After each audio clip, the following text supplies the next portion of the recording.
Pues evidentemente la política de riesgo se ha reforzado. Se ha reforzado, pero nosotros no hemos cerrado el grifo al crédito. Nosotros seguimos dando créditos. Lo que sí te decía, y volviendo al tema del crédito responsable, es que muchas veces si te damos un crédito, pero te vamos a dejar, por decirlo de una forma fácil, pelado al mes, si sufres cualquier contratiempo vas a caer en impago. Entonces, en nuestra política es decirte, mira, piénsatelo, porque a lo mejor el sofá no es ahora el momento de comprártelo, porque entonces esperas unos meses a que tu economía esté más tranquila, que termines de pagar esta otra cosa que tenías y vayas más desahogado. Y encontramos muchos clientes que dicen, "Ay, muchas gracias". Es decir, es importante que si deniegas un crédito le expliques a la persona por qué se lo has denegado. Hay muchos bancos que han sacado resultados y los resultados evidentemente son menores, porque además ha habido que aparcar dinero, etcétera, etcétera. Es una situación compleja, ¿no?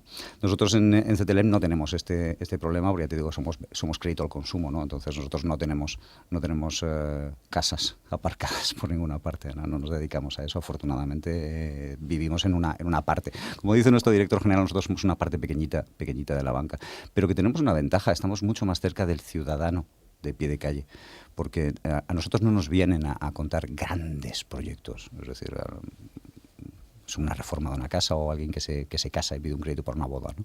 Entonces, por un lado tenemos una relación mucho más personal de tú a tú, porque no tenemos grandes clientes que sean grandes corporaciones, como decía antes, y además estás mucho más al tanto de los problemas, ¿no? El otro día, curiosamente, nosotros tenemos en el comité de dirección de CTLM tenemos encuentros periódicos con áreas de trabajo de la empresa, ¿no? Entonces viene el equipo de recobros y nos estaban contando cómo en las acciones de escucha, cuando una persona tiene un problema de impago, escuchan cuál es el problema que tiene esa persona. Porque si tú no escuchas, oiga, mire, yo no le estoy pagando porque me pasa esto, no tienes la opción de ofrecerle las soluciones para que pueda seguir adelante. Y entonces me contaban que para ellos era muy gratificante porque volvían a sus casas sabiendo que habían ayudado a las personas. Entonces es una forma de hacer un trabajo de otra manera distinta.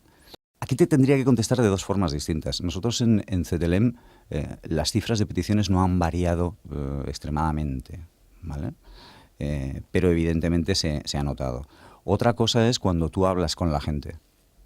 Cuando hablas con la gente y dicen, no, hasta que no se rompa la tele no me compro otra, ¿vale? Pero luego, claro, ese estudio que yo de mercado hago en mi barrio es mucho más pequeño que el que podemos hacer en CTLM con más de 2,5 millones de clientes y con un 7% de los hogares españoles con un producto CTLM, ¿no? Pero evidentemente la producción se ve afectada lógicamente porque la gente, estamos en una situación de duda. Entonces dicen, bueno, pues si la televisión me funciona, ¿para qué me voy a comprar esa tamonita de plasma? Me espero un poquito y evidentemente eso retrae el gasto de las personas. ¿A dónde llegaremos? Pues no lo sé. Yo creo que no lo sabe nadie. CTLM tiene un problema. Tiene un problema de imagen online y se está trabajando en ello. Yo lo decía ayer en el foro de marketing y ventas. Nosotros, o voy a hablarlo de otra manera, en Internet las empresas tienen dos formas de hacer las cosas. Una, tomas parte activa de las conversaciones, das tu punto de vista, o dejas que las personas digan y hagan lo que quieran, lo que estimen oportuno, con razón o sin ella, ¿no? Entonces, cuando yo entré en octubre en CTLM no había departamento de comunicación externa. Se inauguraba el cargo y por lo tanto había que empezar a moverse. En esta línea de crédito responsable y en el cambio estratégico de la empresa para los próximos años estaba el plan de abrirse a nivel de comunicación en los distintos contextos y soportes, ¿no? Y uno de ellos era Internet. Y ahí es donde me encontré el problema, ¿no? O sea, había gente que se quejaba de toda la época del inicio de la crisis, donde aumentó la morosidad y donde había determinados problemas, que usted me llama para que le devuelva el dinero, etcétera, etcétera. Y claro, decías, bueno, pues que si no te llamo, ¿cómo me vas a devolver el dinero? Pero bueno, y eso no hay que contrarrestarlo, simplemente hay que decir, mire, aquí tiene usted opiniones de clientes que han tenido una mala experiencia, una buena experiencia y una experiencia regular, y aquí es nuestra explicación de cómo entendemos el mundo del crédito al consumo. Estas son nuestras cifras de satisfacción cliente y este es el leitmotiv de nuestro trabajo y cómo lo hacemos.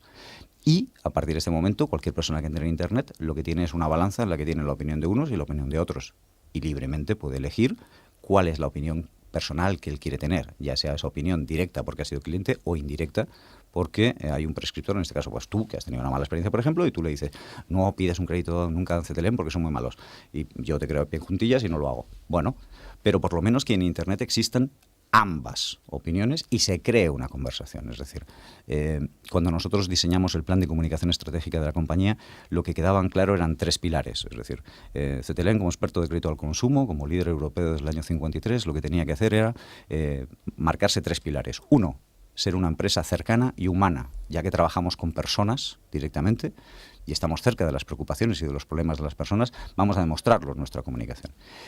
Punto 2, o pilar 2, una fuerte orientación al cliente. Es decir, yo una de las primeras cosas que me sorprendió como novato en un mundo que no era el mío, yo venía de la tecnología, fue el magnífico plan de estudios en los que se medía exactamente la satisfacción del cliente, ¿no? Se hacen estudios de mercado que son una maravilla, ¿no? Y yo decía, bueno, pues esto evidentemente tiene que reflejarse en la comunicación. Si tenemos una fuerte orientación al cliente, tenemos que escuchar a nuestros clientes para co-crear con ellos. Es decir, que ellos nos cuenten cosas para que nosotros podamos crear junto con nuestro cliente productos que se adapten a sus necesidades. Esa co-creación de la que se habla mucho en tecnología se puede hacer en banca. Y más en la tipología de banca que nosotros hacemos dentro del crédito al consumo. Y la última, el último de esos 3 pilares, es ser una empresa socialmente responsable. Nosotros llevábamos haciendo muchísimo tiempo un plan de RSC con la Fundación Síndrome de Down de Madrid y con la Fundación Estudiantes de integración de chavales con síndrome de Down en el deporte reglado, ¿no? Y tenemos equipos de baloncesto en la escuela Baloncesto para Todos, ¿no? Y es sumamente gratificante. Incluso hay acciones en las que los empleados, los colaboradores de la empresa, se van con sus hijos a los entrenamientos, juegan con los chicos del síndrome de Down y la verdad es que tiene una faceta humana entrañable, ¿no? Y eso es lo que tenemos que potenciar, es decir, esa parte humana y socialmente responsable de la empresa.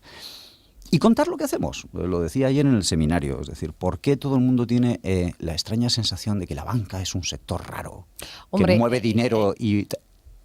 ¿Cómo puedes romper eso? Con transparencia.